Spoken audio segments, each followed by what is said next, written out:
हर साल हजारों लोग कॉर्निया और रेटिना से जुड़ी बीमारियों की वजह से अपनी आंखों की रोशनी खो देते हैं, लेकिन अब स्टेम सेल थेरेपी से इन मरीजों के लिए नई उम्मीद जगी है। दिल्ली एम्स के आरपी सेंटर में स्टेम सेल थेरेपी का एक बड़ा ट्रायल किया गया, जिसमें 160 मरीजों पर इसका इस्तेमाल किया गया और नतीजे चौंकाने वाले रहे। डॉक्टरों का मानना है कि ये टेक्निक आंखों की गंभीर बीमारियों के लिए गेम चेंजर साबित हो सकता है। जिन मरीजों की कॉर्निया किसी केमिकल बर्न, कलर या किसी और वजह से खराब हो गई है, उनके लिए स्टेम सेल थेरेपी बेहद फायदेमंद रही। खास बात यह है कि मरीज के खुद के स्टेम सेल का इस्तेमाल ज्यादा कारगर साबित हुआ, क्योंकि लैब में बनाए गए स्टेम सेल की एक्यूरेसी कम होती है और ये महंगा भी पड़ता है। आरपी सेंटर के डॉक्टर राजपाल ने कहा कि पहली बार भारत में बने retinal pigment epithelial stem cell का सफल ट्रायल किया गया।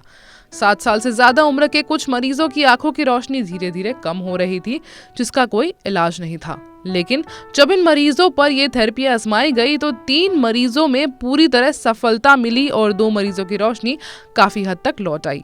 तो आइए देखते हैं डॉक्टर राजपाल का एक्सक्लूसिव बयान, जहां वो इस थेरेपी और इसके प्रभावों के बारे में विस्तार से बता रहे हैं। हमारे साथ बातचीत करने के लिए दिल्ली एम्स के आरपी सेंटर के प्रोफेसर डॉक्टर राजपाल हैं। सर, स्टेम सेल जिसकी बात हम कर रहे थे, तो क्या आप लोगों ने स्टेम सेल से इलाज शुरू कर दिया है? अगर इलाज शुरू किया है तो कहाँ तक सक्सेसफुल रहा है? जी, ये जो है हमने किया है जियोग्राफिक एट्रोफी, जो कि मैकुलर डिजनरेशन होता है ओल्ड एज के अंदर, जिसमें धीरे धीरे रोशनी चली जाती है। इसका अभी तक कोई इलाज नहीं है, तो हम फर्स्ट टाइम हमने जो है ना आई स्टेम सेल स्टैम्प लेके सब रेटिनली इंजेक्ट किए और हमने 3 पेशेंट्स के किए हैं और जिनमें सेफ्टी ट्रायल बिल्कुल ठीक है और 2 पेशेंट्स में अभी तो 6 महीने से 8 महीने के अंदर इनमें रोशनी 10 लेटर्स इम्प्रूवमेंट है, मतलब पेशेंट को इम्प्रूवमेंट हुआ है। और ये जो स्टेम सेल है, ये जो है इससे जो है ना जो रेटिनल पिगमेंट एपिथेलियम डिजनरेट हो जाती है। ये कह लीजिए कि सूखापन इसलिए होता है कि सेल डिजनरेट हो गई, एट्रोफी हो गई, उसका कोई इलाज नहीं है। उसकी जगह ये कि रिप्लेसमेंट की स्टेम सेल डाली जाए जो कि रेटिना का फंक्शन शुरू कर दे।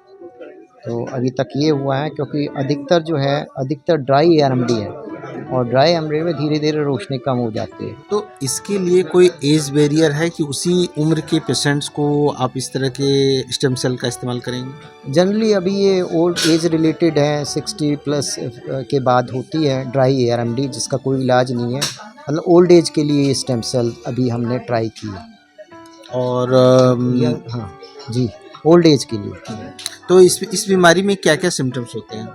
इसमें पेनलेस डिक्रीज इन विजन, धीरे धीरे रोशनी कम हो जाती है इसमें और दिखना कम हो जाता है, पास का भी कम दिखलाई होना शुरू हो। डॉक्टरों के मुताबिक स्टेम सेल थेरेपी ने उन मरीजों के लिए नई रोशनी जगाई है जो अब तक अपनी आंखों की रोशनी वापस पाने की उम्मीद खो चुके थे। ये सिर्फ एक ट्रायल नहीं, बल्कि मेडिकल साइंस में एक क्रांतिकारी कदम है जो लाखों लोगों की जिंदगी बदल सकता है। एम्स और आईआईटी दिल्ली इस तकनीक पर आगे भी रिसर्च कर रहे हैं, ताकि कॉर्निया और रेटिना से जुड़े बीमारियों के इलाज को और बेहतर बनाया जा सके। खास बात यह है कि मरीज के खुद के स्टेम सेल का इस्तेमाल करने से इलाज ज्यादा प्रभावी और सुरक्षित हो सकता है। आने वाले समय में इस टेक्निक से और ज्यादा मरीजों को फायदा मिल सकता है, जिससे आंखों की कई गंभीर बीमारियों का स्थायी इलाज संभव हो जाएगा। अगर ये थेरेपी बढ़ते लेवल पर सफल होती है तो लाखों लोग जिनकी आंखों की रोशनी चली गई है, फिर से एक नया जीवन जी सकेंगे। ये सिर्फ डॉक्टरों की मेहनत का नतीजा नहीं, बल्कि मेडिकल साइंस की एक ऐतिहासिक उपलब्धि भी होगी।